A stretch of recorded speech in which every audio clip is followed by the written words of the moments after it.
শীতের একটা লোভনীয় খাবার বলতে পারো এই রস পিঠা। আগেকার মায়েরা এইভাবে মাটির তাওয়ায় এই করে রস পিঠা তৈরি করে রসে ডুবাতো, খেতে দারুণ লাগে। দেখো, দেখে বেশ সুন্দর হয়েছে। আসসালামু আলাইকুম বন্ধুরা, চলে এসেছি প্রতিদিনের মতো নতুন এক রেসিপি নিয়ে। আপনারা দেখছেন গ্রামের মেয়েরানো ইউটিউব চ্যানেল। আমার এই ছোট্ট চ্যানেলে তোমাদের অনেক স্বাগত জানিয়ে আজকে রেসিপি শুরু করছি বন্ধুরা। তো বন্ধুরা, আজকে তোমাদের সঙ্গে আমি একটা মিষ্টি রস পিঠা শেয়ার করব। ঝামেলা ছাড়া খুব সহজে যাতে তোমরা বুঝতে পারো সেই সহজ উপায়ে আজকে মিষ্টি রস পিঠাটা তোমাদের সঙ্গে শেয়ার করব বন্ধুরা। তোমরা মাটির ছাদ ছাড়া কিংবা আপ্যায়ন কড়া ছাড়াও বাড়িতে রান্নার কড়াতেও চুলাতেও করতে পারো, গ্যাসের চুলাতেও করতে পারো বন্ধুরা। তাহলে আজকে মিষ্টি রস পিঠার আটাটা কিভাবে মিশাবো আগে দেখাবো। প্রথমে ময়দা নিয়েছি, পরিমাণ মতো ময়দা নিয়েছি। তোমরা কমিয়ে বাড়িয়ে নিতে পারো বাড়িতে মানুষ অনুযায়ী। আর দেখো, এইখানে বাটি মাপ করে জল নিয়েছি। এবার অল্প অল্প করে জল দিয়ে ময়দাটা খুব সুন্দর করে মেখে নিব। এইভাবে অল্প অল্প করে জল দিয়ে ময়দা মেখে নিব।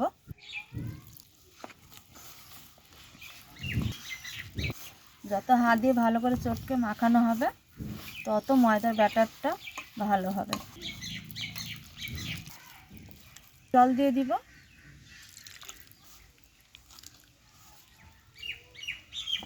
দেখো, দেখে বুঝতে পারছো নিশ্চয়, জল দিয়ে আমি অল্প অল্প করে জল দিয়ে মেখে নিয়েছি। আর এই যে বুঝতে পারছো, এইভাবে রেখে দিয়েছি, না পাতলা না খুব গাঢ়, দেখেই বুঝতে পারছো নিশ্চয়।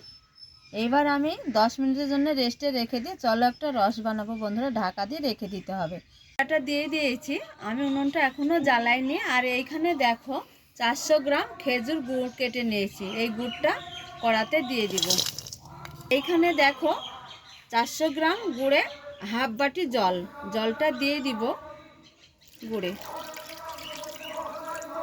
সুন্দরভাবে গলিয়ে নিব। খেজুর গুড়ের একটা রস তৈরি করে নিয়েছি। এই ফুটন্ত রসে দিয়ে দেবো 1 টুকরো দারচিনি। এই দারচিনি দিলে খুব ভালো লাগে রসের স্বাদটা। এইবার দিয়ে দিব, দেখো একটা বাটি হাতা চামচ নিয়েছি। এই যে 1 হাতা ব্যাটার এইখানে দিয়ে দিব গরম তাওয়ায়। একটা ঢাকনা দিয়ে ঢেকে দিব খুব ভালোভাবে।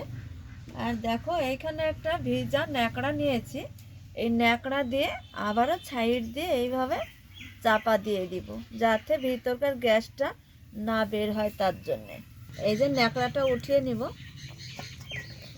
ঢাকনাটা তুলে দেখে নিব। এই যে দেখো, দেখে বুঝতে পারছো ফুলে উঠেছে, তার মানে হয়েছে। আর দেখো কত সুন্দর হয়ে ফুলে উঠেছে। এবার আমি খুন্তি দিয়ে উঠিয়ে নেব। এই যে তুলে নিয়েছি। এইভাবে সবগুলো একইভাবে তৈরি করে নেব। দেখো, এই যে খেজুর গুড়ের একটা রস তৈরি করে নিয়েছি। রসটা কিন্তু আমি জাল করার পর একটু ছ্যাঁক না দিয়ে ছেঁকে নিয়েছি। আর এই যে এইখানে দেখছো রস পিঠাগুলা তৈরি করে নিয়েছি। এইবার এই গরম রসে ডুবিয়ে দিব। দেখো, গরুর দুধ জাল করে আগে ঠান্ডা করে রেখে দিয়েছি, যেহেতু গরমে মেশাতে হয় না, কেটে যাবে দুধটা, ছানা হয়ে যাবে। এইবার দিয়ে দিব এই দুধটা। এবার একটা প্লেট দিয়ে ঢাকা দিয়ে রেখে দিব। আমি বাটিতে পাল্টিয়ে নিয়েছি, ছোট ছিল অসুবিধা হচ্ছিল। আর এই যে দেখো কত সুন্দর এই রস পিঠাটা হয় বন্ধুরা, খেতে কিন্তু খুব ভালো লাগে। আর যেহেতু মাটির তাওয়ায় তৈরি করা আর মাটির চুলায়, দারুণ স্বাদের। আর এই খেজুর গুড় দিয়ে যদি এটা করা যায় শীতের সকালে ঠান্ডা খেতে খুবই ভালো লাগে বন্ধুরা। তো বন্ধুরা, এই যে রস পিঠাটা দেখো, দেখে বুঝতে পারছো কতটা জালিদার আর স্পঞ্জ নরম হয়, খেতে খুব ভালো লাগে। ভেঙেও তোমাদের দেখায়। শীতের একটা লোভনীয় খাবার বলতে পারো এই রস পিঠা।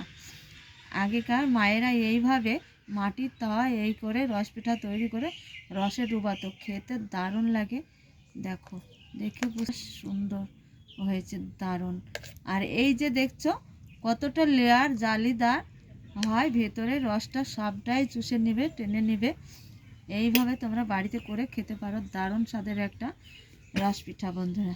তো যদি তোমাদের আজকের রেসিপি ভালো লাগে অবশ্যই তোমরা লাইক কমেন্ট শেয়ার করবে, চ্যানেলটা সাবস্ক্রাইব করবে, পুরো ভিডিও দেখতে থাকবে আর ভিডিওটা অনেক অনেক করে শেয়ার করবে। তোমাদের সঙ্গে পরবর্তী ভিডিও নিয়ে দেখা হচ্ছে। শীতের দিন যেখানেই থাকো ভালো থাকো সুস্থ থাকো। তোমাদের টাটা।